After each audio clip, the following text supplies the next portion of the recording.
नमस्कार साथियों, welcome to L1 classes. आज की इस क्लास से हम लोग CUT 2025 के लिए नए बैच का प्रारंभ कर रहे हैं।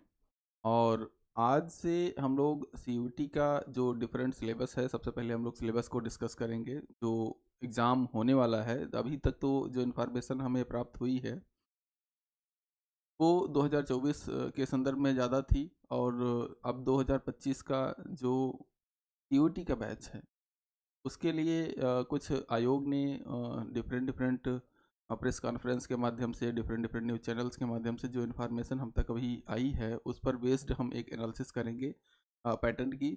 और जैसे ही आपका ये फॉर्म आ जाता है उस पर आपको एक अपडेट, जो अपडेटेड पोर्शन रहेगा वो आपको प्रोवाइड कर दिया जाएगा और एक क्लास के माध्यम से।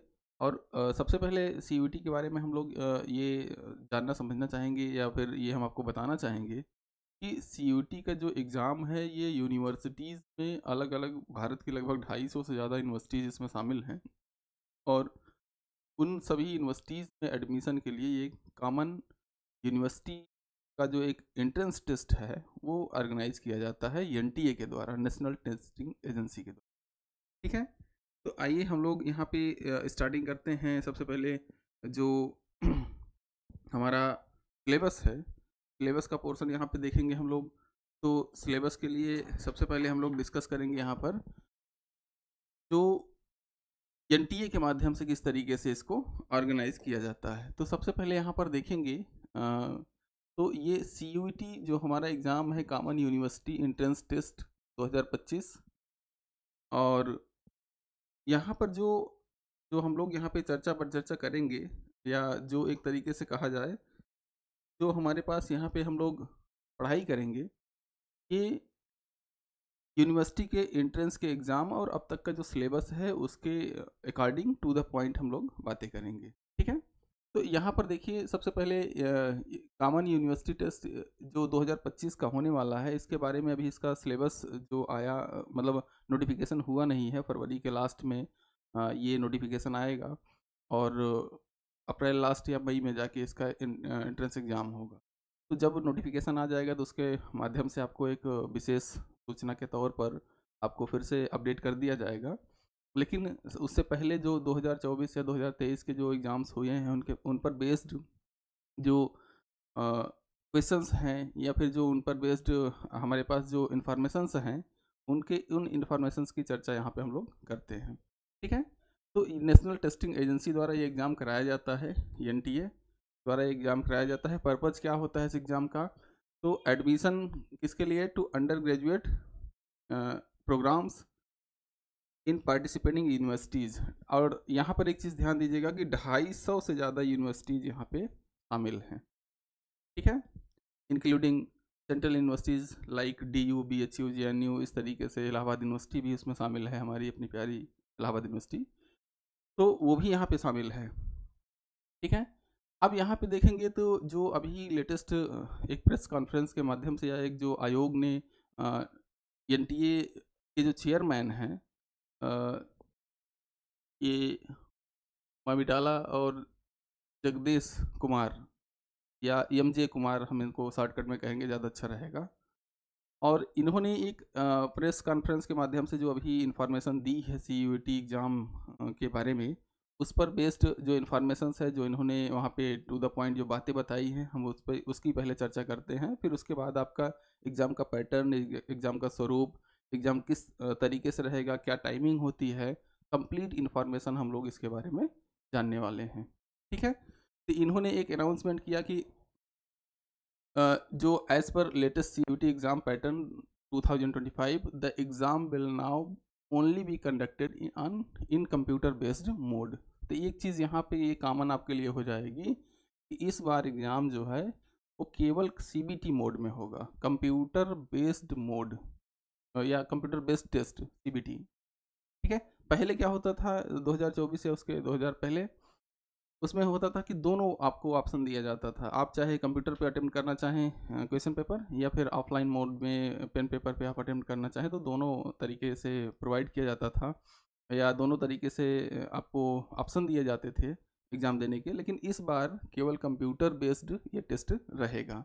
ठीक है, amongst other CUT exam patterns changes are uniform exam duration of 60 minutes, maximum of 5 subject selection, and test paper decreased from 37 to to 37 from 63। ठीक है, मतलब हमारे कहने का ये कि जो इस बार का एग्ज़ाम का पैटर्न होगा उसमें 60 मिनट का एग्ज़ाम होगा और आपको 5 सब्जेक्ट के एग्ज़ाम देने हैं, और वो सब्जेक्ट पहले 63 हुआ करते थे, अब इनको रिड्यूस करके 37 कर दिया गया है। ठीक है, मतलब ये कहने का कि 37 सब्जेक्ट में से 5 सब्जेक्ट का वो आपको चुनना है और उसी में आपको एग्ज़ाम देना है। ठीक है, चुनाव कैसे करेंगे अभी उसकी आगे हम लोग चर्चा करेंगे, अभी इसको हम लोग जानेंगे। लेकिन एक चीज़ यहाँ पे क्लियर हो जाए कि 3 शिफ्ट में आपका एग्ज़ाम होगा, मतलब 3 स्लॉट्स में एग्ज़ाम होगा, और हर एक जो हमारे पास ड्यूरेशन रहेगी हर एक स्लॉट की या हर एक शिफ्ट की, वो 60 मिनट की रहेगी, जिसमें से उन शिफ्ट में आपको 5 सब्जेक्ट का एग्ज़ाम देना है। ठीक है, और ये अलग अलग दिन होगा, कैसे होगा अभी आगे उसकी हम चर्चा करेंगे, ऐसा नहीं कि सब एक ही दिन 5 सब्जेक्ट एक ही दिन देना है। ठीक है, तो आइए हम लोग आगे बढ़ते हैं। अब इसमें what's new in CUT exam pattern, तो इसमें नया क्या है कि student can only choose any subject from CUT exam irrespective of their subject in class 12th। आप कोई भी यहाँ पे सब्जेक्ट में एग्ज़ाम दे सकते हैं, चाहे वो आपका इंटर में 10+2 में आप वो पढ़े हो सब्जेक्ट या ना पढ़े हों। जैसे मान लीजिए कि इंटर साइंस का कोई बच्चा है, वो BA करना चाह रहा है, तो वो आर्ट्स वाले सब्जेक्ट को भी अटेम्प्ट कर सकता है। ठीक है, और जो जैसे यहाँ पर एक चीज़ यहाँ पे हम थोड़ा सा बताना भूल गए कि यहाँ पर क्या है, 63 सब्जेक्ट्स पहले थे और अब उनको घटा के 37 सब्जेक्ट कर दिए गए हैं, 37 सब्जेक्ट कर दिए गए हैं। अब यहाँ पे जो रिमेनिंग सब्जेक्ट हैं, एक चीज़ ध्यान में रखिएगा, यहाँ पे ऐसा नहीं कि उसमें एडमिशन नहीं होगा, एडमिशन होगा उनमें, लेकिन वो जनरल टेस्ट जो GS का पेपर आपका होता है, जनरल टेस्ट का पेपर होता है, उसके बेस पर उसकी मेरिट बनाकर आपका एडमिशन उसमें इन सब्जेक्ट में जो रिमेनिंग सब्जेक्ट है, जो इन दोनों के बीच के जो डिफरेंसेस हैं वो देखेंगे तो 3 इधर 3 उधर और 26 जो सब्जेक्ट हैं लगभग, उन 26 सब्जेक्ट में जो एडमिशन होंगे वो CUT का जो जनरल टेस्ट पेपर होता है, जो तीसरे शिफ्ट में होगा, उस पर बेस्ड मेरिट बनाई जाएगी और उसके अनुसार आपका एडमिशन होगा। ठीक है, अब हम लोग यहाँ पे आए थे। अब CUT जो एग्ज़ाम 2025 है, ये केवल CBT मोड में होगा, ये हम लोग पीछे भी बता चुके हैं आपको, जो चेयरमैन सर की जो आपके गाइडलाइन थी या जो उन्होंने बोला था वो यही चीज़ें बोली थी। फिर नंबर ऑफ़ टेस्ट पेपर जो ये हैं, number of test papers have been decrease to 37 from 63। अब इसके बाद हम लोग आते हैं all CUT test subject will be 1 hour या 60 मिनट्स, ये चीज़ फिर से रिपीट हुई है, ये ध्यान में रखिएगा। ये जो अभी हम पीछे बात कर रहे हैं, तो चेयरमैन सर ने जो बोला है उसी को हम लोग स्लाइड में यहाँ पे फिर से लिख दिया है। ठीक है, एक्सप्लेन कर दिया है। तो यहाँ पे the student can now choose maximum 5 subject और एडमिशन फॉर रिमूव्ड सब्जेक्ट, ये चीज़ इंपॉर्टेंट है आपके लिए कि रिमूव्ड सब्जेक्ट का admission for removed subject will be based on general aptitude test. तो जनरल एप्टीट्यूड आपका टेस्ट होगा, उसी पर बेस्ड आपका एग्ज़ाम यहाँ पे किया जाएगा, तो सॉरी एडमिशन लिया जाएगा इस टेस्ट के बेस पे। ठीक है, जो जनरल टेस्ट होगा आपके पास। ठीक है, आइए अब हम लोग आगे देखते हैं। तो अब यहाँ पे क्या है कि CUT जो एग्ज़ाम 2025 का पैटर्न है, ये 3 पार्ट में डिवाइडेड है, सेक्शन 1, सेक्शन 2, सेक्शन 3। ठीक है, सेक्शन 1 में क्या है कि ये यहाँ पे 2 पार्ट में पुनः ये डिवाइडेड है। कैसे? लैंग्वेज है। लैंग्वेज में क्या है कि यहाँ पे पार्ट A में इंग्लिश लैंग्वेज और इसके साथ साथ यहाँ पे हिंदी भी है। ठीक है, यहाँ पे लैंग्वेज 1 में इंग्लिश के साथ साथ हिंदी भी है, और उसके बाद जो पार्ट B है इसका 1A और 1B जो है, इसमें लगभग 13 जो है यहाँ पे आपकी लैंग्वेज हैं जो रीजनल लैंग्वेज हैं, जैसे तमिल, तेलुगु, कन्नड़, मलयालम, मराठी, गुजराती, ओडिशा, बंगाली, इस तरीके से 13 लैंग्वेज हैं। ठीक है, तो जो इस एरिया के स्टूडेंट हैं, जैसे मान लीजिए तमिलनाडु का कोई है, कोई कर्नाटका का है, कोई गुजरात का है, तो वो अपनी रीजनल लैंग्वेज भी यहाँ पे चूज कर सकते हैं। लेकिन उनको इन दोनों में से हिंदी या इंग्लिश में से भी एक एक मतलब उसमें एग्ज़ाम देना होगा। मतलब हिंदी या इंग्लिश के साथ साथ इसमें किसी एक का चुनाव कर सकते हैं। अभी आगे उसको हम लोग ऑप्शंस में मतलब जो यहाँ पे पॉसिबिलिटी हो सकती है, उस पॉसिबिलिटी को डिस्कस करते हुए हम लोग यहाँ पे आगे बताएंगे अभी इसको, ठीक है, कि कैसे इसका चुनाव करना है। अब यहाँ पे देखेंगे कि यहाँ पे फिर उसके बाद यहाँ पे जो यहाँ पे पहला सेक्शन होगा, इस सेक्शन का यहाँ पे सिलेबस थोड़ा सा दे दिया गया है। यहाँ पे लैंग्वेज टेस्ट में सेक्शन 1 में क्या क्या चीज़ें आएंगी, आपका जो 50 ध्यान में रखिएगा कि हर एक जो मोड होगा या हर एक जो स्लॉट होगा या हर एक जो शिफ्ट होगी, उस शिफ्ट में 50 क्वेश्चन होंगे और 60 मिनट होगा आपके पास, ठीक है। 50 मिनट होंगे, 60 क्वेश्चन, सॉरी 60 मिनट होंगे और उस 60 मिनट में आपको 50 क्वेश्चन आपको हल करने होंगे। और अब जब पहला हमारे पास पहली जो शिफ्ट है, पहला जो सेक्शन है लैंग्वेज का, उसमें हमारे पास 50 क्वेश्चन रहेंगे और उस 50 क्वेश्चन में आपको क्या क्या दिया जाएगा, reading comprehension, vocabulary and grammar और सेंटेंस कंप्लीशन, सिनोनिम्स, एंटोनिम्स, ये 3 चीज़ें जो यहाँ पे लिखा गया है, इसी पर बेस्ड आपके 50 क्वेश्चंस दिए जाएंगे लैंग्वेज से, ठीक है। अब इसके बाद हम लोग दूसरे सेक्शन में आते हैं। दूसरा सेक्शन जो होगा मतलब शिफ्ट, जो दूसरी शिफ्ट होगी हमारी, उसमें क्या होगा, मेन डोमेन स्पेसिफिक टेस्ट होंगे। डोमेन स्पेसिफिक सब्जेक्ट में क्या है कि मैथमेटिक्स है, फिजिक्स है, केमिस्ट्री है, बायोलॉजी है, हिस्ट्री है, इकोनॉमिक्स है, एट्सेट्रा, इसमें बहुत सारे सब्जेक्ट हैं। तो डोमेन स्पेसिफिक सब्जेक्ट में क्या हो जाएगा कि आपका सब्जेक्ट आएगा जिस सब्जेक्ट के लिए आप एग्ज़ाम देना चाह रहे हैं, ठीक है। एक बात फिर से मैं दोहरा दूं कि आप वो उन सब्जेक्ट में भी एग्ज़ाम दे सकते हैं जो आपने इंटर में पढ़ा है या नहीं पढ़ा है, ठीक है, इररिस्पेक्टिव ऑफ 12th सब्जेक्ट की बात यहाँ पे किया हुआ है, ठीक है। तो जैसे साइंस का स्टूडेंट बीए करने जा रहा है तो वो बीए वाले सब्जेक्ट के साथ इंट्रेंस दे सकता है, ठीक है। अब यहाँ पे सब्जेक्ट का जो क्वेश्चन का मोड होगा वो किस तरीके से होगा, कि ये होगा बेस्ड ऑन एनसीईआरटी। एनसीईआरटी जो हमारे पास डिसाइडेड है, एनसीईआरटी का जो सिलेबस है क्लास 12th की, उस पर बेस्ड यहाँ पे क्वेश्चंस दिए जाएंगे, इस पे एमसीक्यू फॉर्मेट में, ठीक है। ऑब्जेक्टिव जो क्वेश्चंस होंगे वो एमसीक्यू फॉर्मेट में दिए जाएंगे और 12th एनसीईआरटी के लेवल के होंगे वो, ठीक है। अब यहाँ पे देखते हैं हम लोग तीसरा जो टेस्ट होगा या तीसरा सेक्शन होगा हमारा, उस तीसरे सेक्शन में क्या होगा कि आपका, इसको हम कहते हैं जनरल टेस्ट, ठीक है, जनरल टेस्ट हम लोग बोलते हैं। और इसमें जो आएगा ये करंट अफेयर आएगा, लॉजिकल रीजनिंग आएगी एंड पजल आएगा, डेटा इंटरप्रिटेशन आएगा और एलिमेंट्री मैथमेटिक्स आएगी, ठीक है। इसके भी 50 क्वेश्चन रहेंगे, मतलब सभी सेक्शन में 50 क्वेश्चन रहेंगे और 60 मिनट का आपके पास टाइम रहेगा, ठीक है। अब हम लोग आगे आते हैं, यहाँ पे इसको कंसाइज फॉर्मेट में लिखा गया है कि सेक्शन 3 होंगे।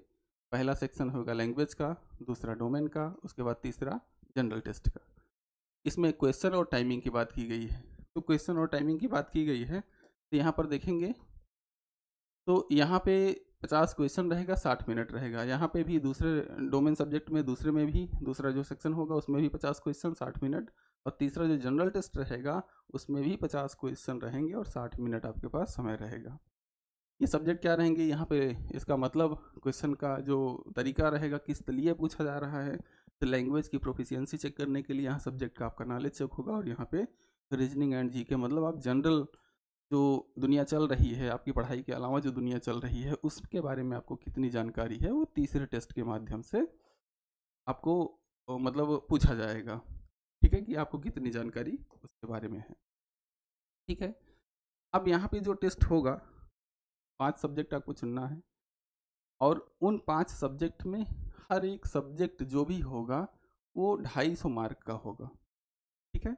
इस तरीके से देखा जाए तो आपके पास जो टोटल मार्क होगा, आपके पास जो टोटल मार्क होगा ये हो जाएगा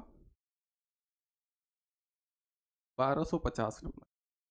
मतलब टोटल जो आपको एंट्रेंस देना है वो आप मैक्सिमम 1250 नंबर का एंट्रेंस दे सकते हैं, ठीक है। और अभी उसके आगे हम लोग चर्चा करेंगे कि अगर आपको साइंस बैकग्राउंड में इसमें नहीं लेना है तो इसमें सब्जेक्ट कम हो जाएंगे। जैसे मान लीजिए एक साइंस का स्टूडेंट है, उसको बीए करना है हिस्ट्री से, तो हिस्ट्री वाले सब्जेक्ट देगा। या जो 63 सब्जेक्ट से जो 63 से 37 रिड्यूस कर दिए गए हैं, उसके बीच के किसी सब्जेक्ट में आपको एंट्रेंस देना, सॉरी एडमिशन लेना है, तो उसके लिए आपको कोई सब्जेक्ट का एग्ज़ाम नहीं देना है। उस केस में आप लोग केवल जनरल टेस्ट का एग्ज़ाम देंगे, ठीक है। तो उस पर बेस्ड भी बातें हम लोग आगे आएंगे, तो अभी आगे उस पर हम लोग बात करेंगे। तो यहाँ पर देखेंगे तो ये हमारे पास इस तरीके से होगा कि यहाँ पे 250 नंबर के हर एक सब्जेक्ट रहेगा। 5 सब्जेक्ट आप चुनाव करेंगे तो 1250 नंबर का आपका मतलब ओवरऑल जो पूर्णांक रहेगा या जो मैक्सिमम नंबर रहेगा वो आपका 1250 नंबर रहेगा, ठीक है। हर एक क्वेश्चन के लिए, हर एक करेक्ट क्वेश्चन के लिए 5 नंबर आपको दिया जाएगा, और हर एक गलत मतलब आंसर के लिए 1 नंबर काटा जाएगा। और अगर क्वेश्चन को आप अनअटेम्प्टेड छोड़ देते हैं तो उसके लिए 0 नंबर, मतलब कि आपको उसके लिए कोई पेनल्टी या कोई जो है बोनस पॉइंट नहीं मिलने वाला है, ठीक है। तो यहाँ पर एक चीज़ ये क्लियर हो जाए कि 5 नंबर का एक क्वेश्चन रहेगा, उसमें अगर गलत होता है उसका आंसर तो 1 नंबर आपका माइनस होगा। मतलब ये कहने का कि माइनस मार्किंग यहाँ पे इन्वॉल्व है, ठीक है।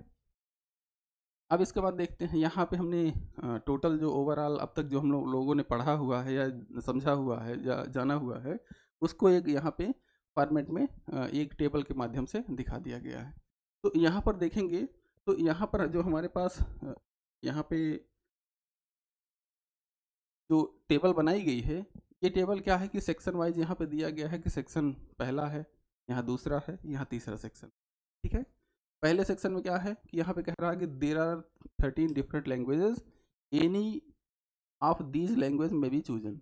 क्वेश्चन की संख्या कितनी रहेगी? 50। इसका क्वेश्चन किस तरीके का रहेगा? तो language to be tested through reading comprehension based on different type of passage, literacy, sorry literary and narratives, ठीक है। फिर उसके बाद लिटरेरी और एप्टीट्यूड एंड वोकेबलरी भी यहाँ पे रहेगी, और टाइमिंग कितनी रहेगी? 60 मिनट की, ठीक है। अब इसके बाद दूसरा जो सेक्शन होगा उसमें डोमेन स्पेसिफिक सब्जेक्ट होगा या टेस्ट होगा, और इसमें 23 सब्जेक्ट होंगे, ठीक है। 23 सब्जेक्ट होंगे, और इस 23 सब्जेक्ट में हर एक सब्जेक्ट में 50-50 क्वेश्चन रहेगा, और इनका जो मतलब स्टैंडर्ड रहेगा वो रहेगा MCQ based NCERT class 12th syllabus, ठीक है। और ये भी 60 मिनट का रहेगा, ठीक है। मतलब ये कहने का जैसे आप फिजिक्स केमिस्ट्री मैथ आप तीनों चूज करते हैं, वो अलग अलग दिन होगा और हर एक के लिए 60-60 मिनट रहेगा। ऐसा नहीं कि 60 मिनट में आपको फिजिक्स केमिस्ट्री मैथ बायोलॉजी या फिर कुछ और सब्जेक्ट अगर जो चूज करते हैं तो वो भी मतलब 60 मिनट के अंदर सभी हल करने हैं, ऐसा नहीं है। एक सब्जेक्ट के लिए ये बात हो रही है कि 50 क्वेश्चन रहेगा और 60 मिनट रहेगा, ठीक है। तीसरे में क्या है? तीसरा है हमारे पास general aptitude test. General aptitude test में क्या है? For any such undergraduate programme being offered by the universities where general test is being used for admission. यहाँ पे ये क्या हो रहा है कि कुछ ऐसी यूनिवर्सिटीज़ हैं जहाँ पर जनरल टेस्ट कंपलसरी होता है कि आप उन यूनिवर्सिटीज़ में अगर एडमिशन लेना चाहते हैं तो आपको जनरल टेस्ट में एडमिशन सॉरी टेस्ट देना ही होगा। और कुछ यूनिवर्सिटीज़ हैं उनकी उनके लिए यहाँ कोई मतलब आवश्यकता नहीं है, ठीक है। तो वहाँ पे आप जनरल टेस्ट का एग्ज़ाम नहीं भी देंगे तब भी वहाँ पर आपका एडमिशन हो जाएगा। लेकिन ज़्यादातर यूनिवर्सिटीज़ में यहाँ पर जनरल टेस्ट का एग्ज़ाम मांग रहा है। इसमें क्या होगा? इसमें ही 50 क्वेश्चन रहेगा, और ये यहाँ पे बेस्ड क्या होगा? General knowledge, current affair, general mental ability, numerical ability, और फिर quantitative reasoning, simple application of basic mathematical concepts, arithmetics, algebra, geometry और मेंसुरेशन, टाटिल ग्रेडेड, मतलब 8वीं तक जो आपके पास मेंसुरेशन वगैरह पढ़ाया जाता है उस पर बेस्ड क्वेश्चन होंगे, और फिर लॉजिकल एंड एनालिटिकल रीजनिंग होगा। फिर से ये 60 मिनट का होगा, ठीक है। अब इसके बाद हम लोग आते हैं आगे। यहाँ पर टाइमिंग दिखाई गई है कि आपके पास जो स्लॉट होता है, जो हम कह नहीं रहे कि 3 शिफ्ट में एग्ज़ाम होगा, 3 शिफ्ट में जो एग्ज़ाम होगा उसमें यहाँ पर आपके पास 3 स्लॉट रहेंगे। 3 स्लॉट रहेंगे। पहला जो स्लॉट रहेगा उसमें 8:30 से 9:30 मतलब 8:30 से 9:30 तक आपका एग्ज़ाम रहेगा। बताया ना कि 60 मिनट का मतलब 1 घंटे का एग्ज़ाम रहेगा। रिपोर्टिंग टाइम आपका गेट के पास गेट पर रिपोर्टिंग टाइम क्या है? 7 मतलब 7:15 से 8 बजे तक आप रिपोर्ट कर सकते हैं। उसके बाद आपको एंट्री नहीं दी जाएगी क्योंकि कंप्यूटर बेस्ड टेस्ट है तो वेरिफिकेशन वगैरह भी होंगे। फिर टेस्ट जो स्लॉट 2 है वो 12 से 1 बजे के बीच में होगा। यहाँ पर रिपोर्टिंग क्या है 11 बजे से 11:30 बजे तक है। और स्लॉट 3 में क्या है 3:30 से 4:30 पेपर होगा आपका। 2:15 से 3:15 के बीच में आपकी रिपोर्टिंग टाइम रहेगी। ठीक है, तो यहाँ पर एक चीज़ ये समझिए कि जो हमारे पास यहाँ पे स्लॉट दिए गए हैं ये स्लॉट हैं एग्ज़ाम्स के। ठीक है, जब आपका एडमिट कार्ड आएगा, जैसे सपोज करिए कि आपको 5 सब्जेक्ट चुनना है, तो जनरल टेस्ट या फिर पहला जो सेक्शन है या जो फिजिक्स केमिस्ट्री मैथ या फिर हिस्ट्री इकोनॉमिक्स जो भी आप सब्जेक्ट चुने हैं उसका अलग अलग दिनों पे एग्ज़ाम रहेगा। ठीक है, किसी दिन आपका पहले शिफ्ट में रहेगा तो किसी दिन हो सकता है दूसरे दिन जो है आपका दूसरी शिफ्ट में हो। तो ये अलग अलग शिफ्ट में एग्ज़ाम होगा और ये एग्ज़ाम कई दिन चलेगा। उसके बाद कंबाइंड फिर मेरिट जारी की जाएगी। ठीक है, एनडीए द्वारा। तो यहाँ पर देखिए अब इसी के बारे में हम यहाँ पे बता रहे हैं कि यहाँ पे क्या चीज़ें रहेंगी, किस तरीके से आपको यहाँ पे की पॉइंट टू रिमेंबर, आपको किन चीज़ों पर विशेष ध्यान में रखना है कि language has sorry candidate has the option to select a maximum of 1 language from section 1A। ये जो पहला सेक्शन है जैसे अभी बताया नहीं आपको कि आपके पास जो पहला टेस्ट है या पहला स्लॉट है,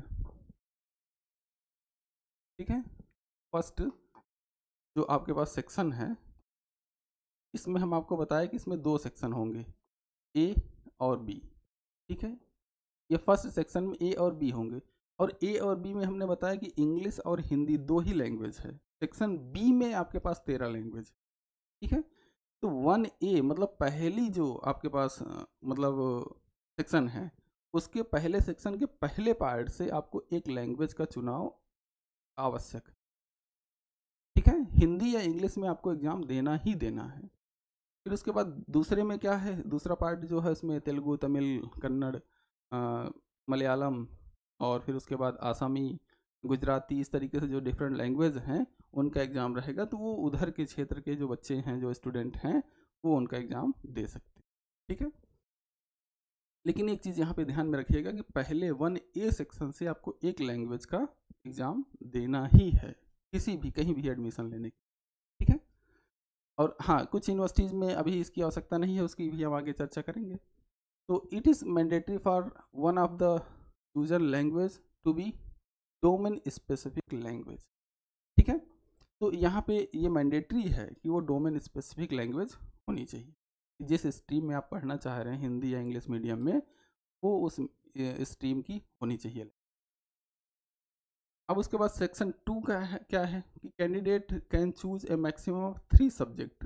जो दूसरा सेक्शन है जिसमें 23 सब्जेक्ट रहेंगे, यहाँ पे हम आपको बताए नहीं, यहाँ पे देखिए, यहाँ पे हम बता रहे हैं कि पहले में 13 लैंग्वेज रहेंगे, दूसरे में 23 सब्जेक्ट रहेंगे, 23 सब्जेक्ट रहेंगे। और जब ये 23 सब्जेक्ट रहेंगे तो इन 23 सब्जेक्ट में से 23 में से आप 3 का चुनाव करेंगे। ठीक है, और फिर उसके बाद यहाँ पे 23 जो अवेलेबल सब्जेक्ट हैं, फिर उसके बाद आपको एक जनरल टेस्ट देना होगा। तो इस तरीके से 3 यहाँ से, एक यहाँ से, एक यहाँ से, 5 आपके पास फुल सब्जेक्ट होंगे एग्ज़ाम देने के। ठीक है, अभी इसमें थोड़ा सा ऑप्शंस की डिस्कशन करते हैं। कुछ लोग अगर जो यहाँ पे 2 चुनाव करते हैं, यहाँ पे 2 करेंगे, फिर यहाँ 1 करेंगे। मतलब जो जनरल टेस्ट है वो आपके लिए कंपलसरी है हर स्थिति में। अब यहाँ पे आपके पास ऑप्शन है कि यहाँ 2 चुनिए या 1 चुनिए, यहाँ 3 चुनिए या 2 चुनिए।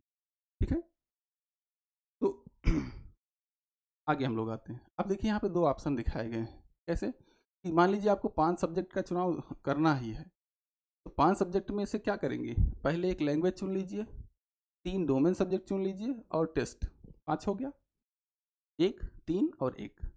ठीक है, दूसरे ऑप्शन में क्या है, मान लीजिए कुछ बच्चे जो गुजराती, मराठी, तेलुगु, तमिल, कन्नड़ वाले हैं, उनमें क्या है कि यहाँ पे उनको 1B जो सेक्शन है, 1B जो सेक्शन है उसमें से एक लैंग्वेज वो चुन सकते हैं। मतलब हिंदी या इंग्लिश में उनको एक लैंग्वेज तो देना ही, पहला 1A जो सेक्शन है उसमें से एक लैंग्वेज आपको हर स्थिति में देना ही देना है इसमें एग्जाम। लेकिन ये तेलुगु तमिल कन्नड़ वाले जो बच्चे हैं उनके लिए यहाँ पे अ, दूसरी लैंग्वेज का प्रावधान है कि वो अपनी जो रीजनल लैंग्वेज है उसमें भी एग्जाम दे सकते हैं। और इस स्थिति में जब उन्होंने सेक्शन 1 से 2 सब्जेक्ट चुन लिया तो उनको 5 ही देना है और तीसरा कंपलसरी है। ठीक है, तो अब यहाँ पे उनके पास 2 सब्जेक्ट बचे, 2 सब्जेक्ट वो सेक्शन 2 से उसमें चुनाव कर लेंगे जिसमें उनको ग्रेजुएशन करना है। ठीक है, तो यही दो ऑप्शन आपके पास रहेंगे कि आपको जो स्ट्रीम जो ग्रेजुएशन जहाँ पे जिस तरीके का BA BSc BCom जिस तरीके का करना है वो सभी के लिए एप्लीकेबल होगा और उन सभी के लिए यही 2 ऑप्शन अवेलेबल रहेंगे। ठीक है, और उसमें भी जो नॉर्थ इंडिया वाले बच्चे हैं जो हिंदी इंग्लिश वाले हैं जिसमें जो रीजनल लैंग्वेज नहीं है जिनके पास ऑप्शन, उनके पास क्या है कि यहाँ पे पहला ही ऑप्शन अप्लीकेबल होगा। पहले से एक सब्जेक्ट लेंगे, दूसरे से 3 और तीसरे से 1, मतलब तीसरा तो कंपलसरी है। ठीक है, तो ये इस तरीके से रहेगा हमारा पैटर्न। अब इसके बाद क्या है, लैंग्वेज टेस्ट है। तो एडमिशन के लिए, अच्छा BHU में एडमिशन के लिए अब क्या है, अब हम आते हैं यूनिवर्सिटीज़ में। अलग अलग यूनिवर्सिटीज़ में किस किस तरीके से एडमिशन होगा, किन किन सब्जेक्ट में आपको एडमिशन, मतलब जैसे कि यूनिवर्सिटीज़ में कौन सा सब्जेक्ट हम चूज़ करें कि हमें वहाँ पे एडमिशन मिल जाए। ठीक है, तो पहले हम BHU का देख रहे हैं, BHU बनारस हिंदू यूनिवर्सिटी। इसमें क्या है कि लैंग्वेज, इसमें क्या है कि पहले सेक्शन से आपको लैंग्वेज देना ही देना है। मतलब लैंग्वेज का टेस्ट जो है हिंदी या इंग्लिश पहला 1A उसमें आपको मतलब रिक्वायर्ड है, वो ज़रूरी है आपको वो टेस्ट देना है। ठीक है, यही चीज़ यहाँ पे लिखी गई है कि language test section A most BHU UG programmes requires either English और Hindi as a compulsory language subject. ठीक है, तो ये जो है मतलब ज़्यादातर प्रोग्राम, अब कुछ किसी को BA करना है जर्मन में, किसी को चाइनीज़ में उसमें पढ़ना है, तो उनके लिए फिर यहाँ पे उनका उनका जो क्राइटेरिया होता है वो अलग हो जाता है फिर। ठीक है, तो उनका क्राइटेरिया अलग हो जाता है, तो वो वहाँ पे मतलब पहला जो लैंग्वेज है या पहला जो हिंदी इंग्लिश का है उसमें तो मतलब एग्ज़ाम देना ही पड़ेगा। फिर दूसरा जो सेक्शन है उसमें से कुछ रीजनल लैंग्वेज में अगर करना है, जैसे तमिल में कुछ करना है, तो वहाँ पे उसका चुनाव कर सकते हैं वो लोग। ठीक है, फिर उसके बाद दूसरा है कि जनरल टेस्ट। तो जनरल टेस्ट जो सेक्शन 3 है is this is required for arts social science and some other programs. ये ध्यान में रखना, BHU की बात हो रही है अभी, आगे यूनिवर्सिटीज भी DU JNU जैसे आएंगे वो बदल जाएगा। तो BHU में क्या है कि आपको एक लैंग्वेज टेस्ट देना है और जनरल टेस्ट देना है। ये आर्ट्स सोशल साइंस और ये सब के लिए इम्पॉर्टेंट है। और डोमेन स्पेसिफिक सब्जेक्ट में क्या है, सेक्शन 2 में इसमें चूज कर सकते हैं आप लोग जो रिलीवेंट आपका प्रोग्राम है या फिर जो रिलीवेंट जिस सब्जेक्ट में जिस BSc करना चाह रहे हैं, BA करना चाह रहे हैं, क्या करना चाह रहे हैं, उसके अनुसार आप यहाँ पे सब्जेक्ट का चुनाव कर सकते हैं जो 23 सब्जेक्ट सेकेंड सेक्शन में दिया रहेगा। ठीक है, अब हम लोग आते हैं DU पे। DU में एडमिशन के लिए क्या है कि DU में ये यहाँ पे ज़्यादातर केसेस में हम लोग साइंस बैकग्राउंड का ही डिस्कस करेंगे क्योंकि हम लोग साइंस बैकग्राउंड के लिए ही जो CUET कोर्स लॉन्च कर रहे हैं मेन। ठीक है, तो उसमें क्या है कि कोर सब्जेक्ट इसमें CUET BSc में क्या होता है कि फिजिक्स केमिस्ट्री और मैथमेटिक्स या बायोलॉजी, ये कोर सब्जेक्ट होते हैं। और इसमें क्या है कि इसमें एडमिशन के लिए यहाँ पे जो आपको टेस्ट देना है वो जनरल टेस्ट यहाँ पे लिखा गया है कि ये कोर सब्जेक्ट है, BSc में आपको एडमिशन लेना है तो इन कोर सब्जेक्ट में फिजिक्स केमिस्ट्री मैथ या फिजिक्स केमिस्ट्री बायोलॉजी, इसमें आपको टेस्ट देना ही है। उसके अलावा जनरल टेस्ट या लैंग्वेज सेक्शन में क्या कह रहा है, in addition to core subject you may also need to, मतलब इन कोर सब्जेक्ट के अलावा आपको क्या चाहिए DU में एडमिशन के लिए, तो attempt general test if required by the specific DU college. जैसे दिल्ली यूनिवर्सिटी है तो उसके कुछ कॉलेज हैं, उनके अलग क्राइटेरिया हैं कुछ। कुछ कॉलेज ये बोलते हैं कि आपको जनरल टेस्ट देने की आवश्यकता नहीं है, आप कोर सब्जेक्ट में एग्जाम दिए हैं तो डायरेक्टली हमारे यहाँ एडमिशन ले सकते हैं जो हमारी कट ऑफ है उसके अनुसार। और कुछ कॉलेज ये कहते हैं कि आपको इन कोर सब्जेक्ट के साथ साथ जनरल टेस्ट आपको देना ही देना है हमारे यहाँ एडमिशन लेने के लिए या उन कॉलेज में एडमिशन लेने के लिए। तो वो वही चीज़ यहाँ पे कह रहा है कि कुछ जो कॉलेज हैं और दिल्ली यूनिवर्सिटी के, वहाँ पर जनरल टेस्ट अनिवार्य है और कुछ कॉलेज हैं वहाँ पे अनिवार्य नहीं है। तो ये जब नोटिफिकेशन आ जाएगा तो उस नोटिफिकेशन में लिखा रहेगा कि दिल्ली यूनिवर्सिटी के किस कॉलेज के लिए क्या अवेलेबिलिटी है या फिर क्या उनका क्राइटेरिया है। और हमारे हिसाब से कोशिश ये करिएगा कि अगर आप बीएससी या फिर साइंस बैकग्राउंड वाले हैं तो फिजिक्स केमिस्ट्री बायोलॉजी या फिजिक्स केमिस्ट्री मैथ, उसके साथ जनरल टेस्ट और एक लैंग्वेज इंग्लिश या हिंदी में कोई भी, तो उसमें आप एग्ज़ाम दे दीजिए ताकि मोस्ट ऑफ द यूनिवर्सिटीज़ के लिए आप अप्लीकेबल रहिए। ऐसा ना हो कि आप फिजिक्स केमिस्ट्री मैथ में एग्ज़ाम दीजिए, जनरल टेस्ट छोड़ दीजिए। ठीक है, जनरल टेस्ट छोड़ देंगे तो फिर इन कॉलेजों में जहाँ पे दिल्ली यूनिवर्सिटी के जो कुछ स्पेसिफिक कॉलेज हैं जहाँ जनरल टेस्ट मांगता है वहाँ के लिए आप इनएप्लीकेबल हो जाएंगे। ठीक है, फिर दूसरे में क्या है, दूसरा अटेम्प्ट क्या है, choose one language subject English और Hindi as the you generally consider language proficient. तो एक यहाँ पे आपको लैंग्वेज टेस्ट देना ही देना है। ठीक है, अब इसके लिए यूनिवर्सिटी ऑफ इलाहाबाद के लिए क्या है, यूनिवर्सिटी ऑफ इलाहाबाद हम लोगों की यूनिवर्सिटी, इसके लिए क्या है कि यहाँ पे बीएससी मैथमेटिक्स अगर ग्रुप में आप हैं तो लैंग्वेज टेस्ट में आपको 1A से हिंदी या इंग्लिश में कोई एक मतलब सेक्शन अटेम्प्ट करना, मतलब कोई एक सब्जेक्ट अटेम्प्ट करना है पहले सेक्शन से।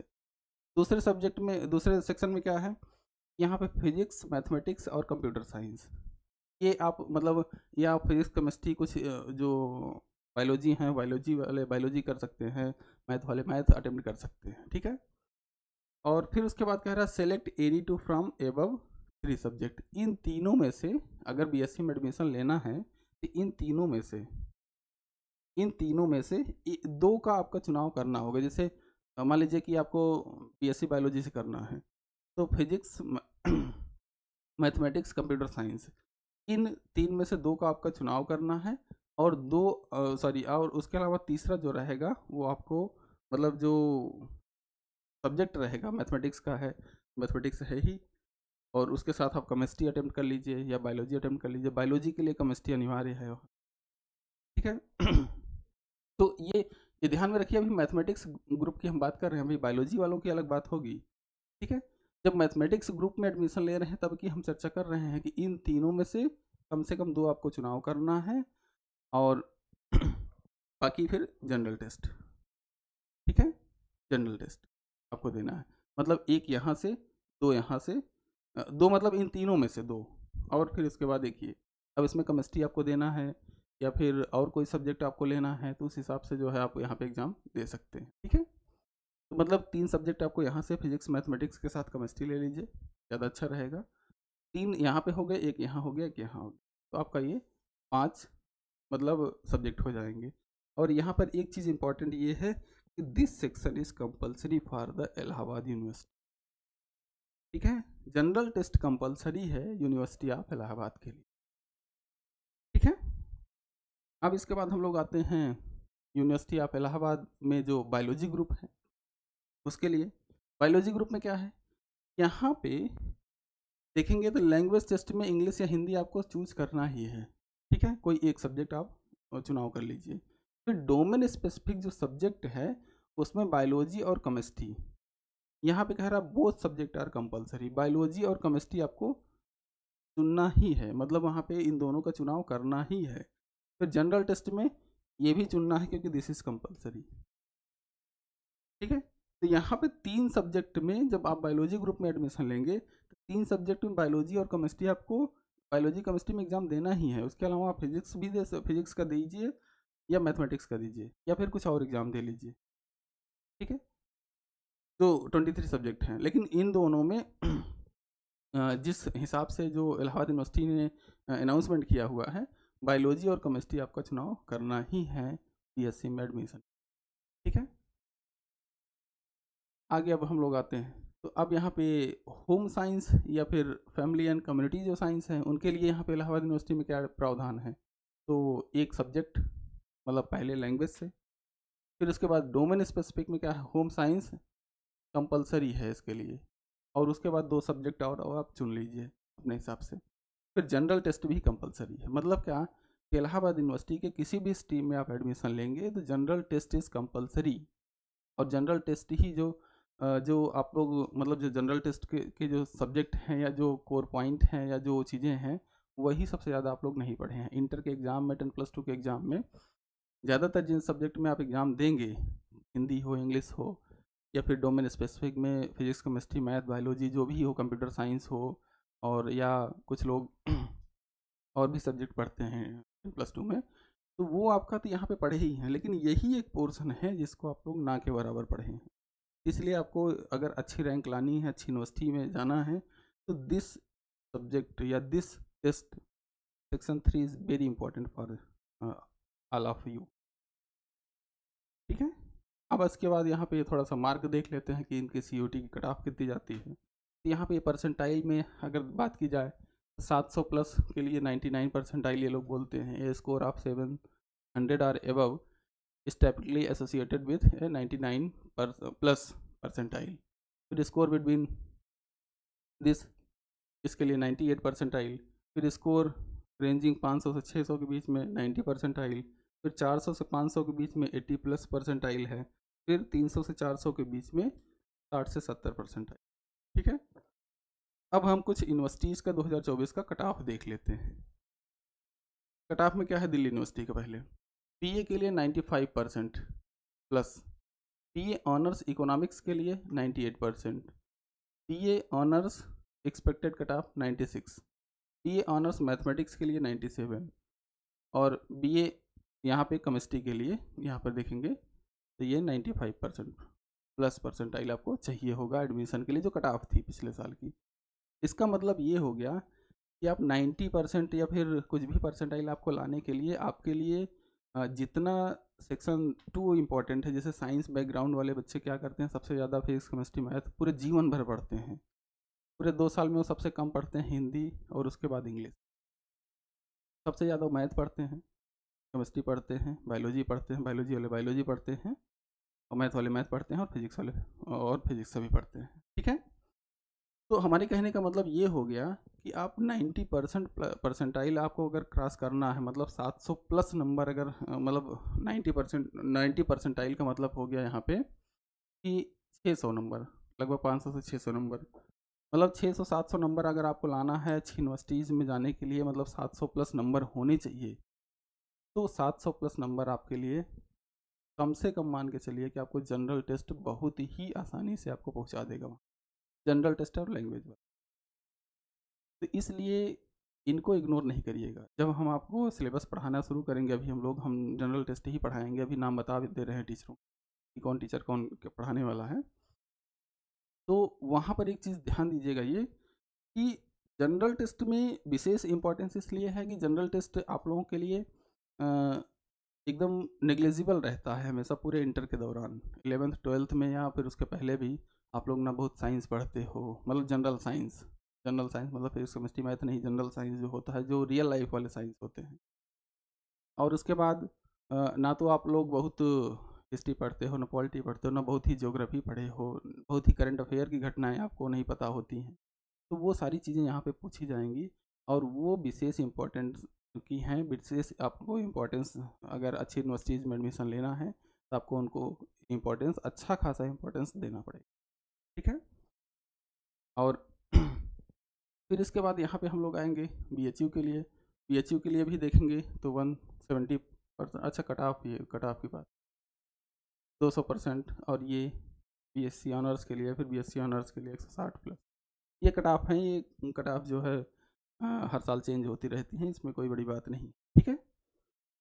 ये BHU के लिए था। अब ये फिर इसके बाद देखेंगे तो ये जामिया मिलिया यूनिवर्सिटी है, JMI, और ये भी इसमें क्या है 65 to 80 परसेंटाइल, फिर 70 ऑनर्स इकोनॉमिक्स के लिए, यहाँ इंग्लिश के लिए, फिर ऑनर्स के लिए, फिर मैथमेटिक्स के लिए यहाँ पर देख लीजिए 50 से 60 परसेंटाइल, फिर उसके बाद BSc ऑनर्स केमिस्ट्री के लिए यहाँ पर देखेंगे तो 45 से 70 परसेंटाइल आपको चाहिए हो। फिर यूनिवर्सिटी ऑफ इलाहाबाद में देखेंगे तो यहाँ पे क्या है 515, 460 और 49, और फिर उसके बाद ये 49 क्या, ये शायद ये 449 होना चाहिए, ये थोड़ा सा कुछ गड़बड़ लिखा हुआ है तो इसको थोड़ा सा चेक कर लीजिएगा। ओनली 49 तो नहीं हो सकता, क्योंकि ST कैटेगरी की 453 अगर मेरिट गई है तो इनका तो इतना कम नहीं होना चाहिए, या इसमें हो सकता है गलती हो, कुछ किसी में थोड़ी सी गड़बड़ी होगी हमको जहाँ तक लग रहा है।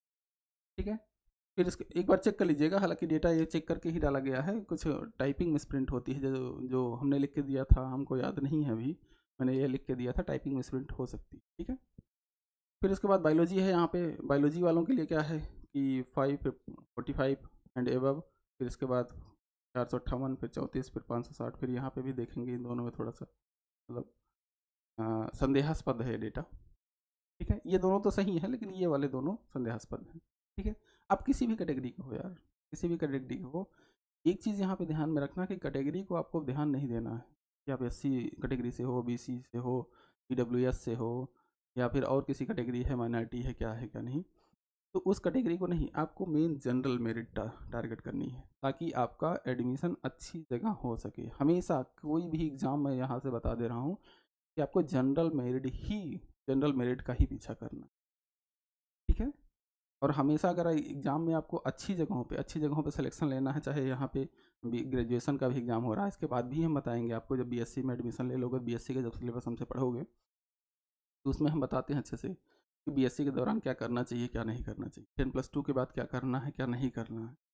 ठीक है, 10+2 के बाद तो थोड़ा बहुत चल जाता है मामला, लेकिन ग्रेजुएशन के साथ क्या आपको करना है, क्या नहीं करना है, अगर थोड़ा भी गड़बड़ हुई है तो आपका पूरा करियर चौपट हो जाता है। ठीक है, तो यहाँ पर और इसके बाद, अब इसके बाद क्या होगा कि कॉमन काउंसलिंग पोर्टल होगा, जिस पे ये यूनिवर्सिटीज़ अभी के लिए लिस्टेड हैं, इसमें हो सकता है भविष्य में और भी यूनिवर्सिटीज़ यहाँ पे जुड़ती चली जाएँ।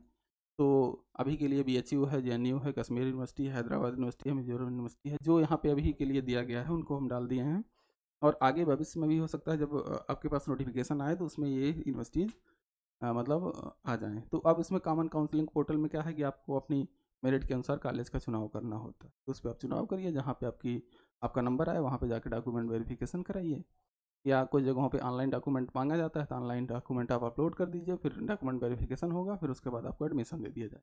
ठीक है, तो ये चीज़ हुआ हमारे लिए। अब यहाँ पे एक चीज़ हम यहाँ पे देखना चाहते हैं कि जैसे अभी जो हम जनरल टेस्ट की बात की है, जनरल टेस्ट में मैं खुद मतलब मैं पढ़ाऊँगा आपको, और एक अखिलेश सर हैं। ठीक है, तो ये ध्यान में रखिएगा कि जो यहाँ पे आपको जनरल टेस्ट या फिर जो भी चीज़ें पढ़ाई जाएंगी वो कहीं ना कहीं टीचर जो है वो सिलेक्टेड हैं, अच्छी जगह कहीं ना कहीं पोस्टेड है। ठीक है, तो जैसे मैं ही खुद यहाँ पे एसएससी सीजल में सिलेक्टेड हूँ, और एसएससी सीजल में सिलेक्टेड हूँ, और एसएससी सीजल में हमारी मतलब अच्छी रैंक आई थी, 15वीं रैंक थी मतलब एसएससी सीजल में। और इसके बाद जो अखिलेश सर पढ़ाएंगे आपको, ये नेट जेआरएफ क्वालिफाई हैं, पीसीएस का इंटरव्यू दिए हैं, अभी फाइनल सिलेक्शन तो नहीं हुआ है लेकिन मतलब 3 या 4 इंटरव्यू तो दे चुके हैं। ठीक है, और नेट जेआरएफ क्वालिफाई हैं। फिर इसके बाद यहाँ पे जो जनरल टेस्ट उसके बाद रहेगा केमिस्ट्री, सीबी सर पढ़ाएंगे। फिर इसके बाद यहाँ पे सीबी सर भी सिलेक्टेड हैं, और इसके बाद यहाँ पे देखेंगे तो जो मैथ है, मैथमेटिक्स आपको विनय